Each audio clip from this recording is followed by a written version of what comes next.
বগুড়ার বিখ্যাত আলুঘাটি যখন আমি বাসায় হুট করে কোয়েল পাখির ডিম দিয়ে রান্না করলাম, আজকে আমি প্রত্যেকটা ধাপ তোমাদের দেখাবো। যে দেখতেই পারো প্রথমে আমি কি কি করলাম, এটা তো বলতেই হবে না, তা আমি আবার বলে দিলাম। পেঁয়াজ মরিচ একটু হালকা করে ভেজে নেওয়ার পর সেখানে মশলা দিয়ে একটু কষিয়ে নিলাম পানি দিয়ে।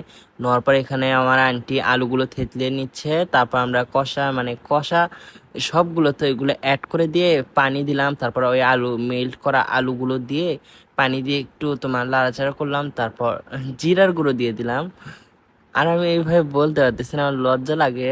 অসুবিধা নেই। তারপর আমাদের কোয়েল পাখি ভাজা ছিল, সেগুলো প্লাস একটু ধনিয়া কুচি করা দিয়ে দিলাম।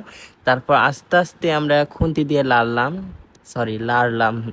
আমার ভাষা থেকে কেউ হাসবে না। এই আমাদের আলুঘাটি ফুল রেডি। কেমন হয়েছে অবশ্যই তোমরা বলবা, আর ভিডিও দেখে তোমরা ট্রাই করতে পারো আমাদের বগুড়ার বিখ্যাত আলুঘাটি। কেমন লেগেছে অবশ্যই জানাবে। এটা হচ্ছে ফাইনাল লুক। আর আমি এখন একটু ঢং করলাম গরমের মধ্যে। বাই।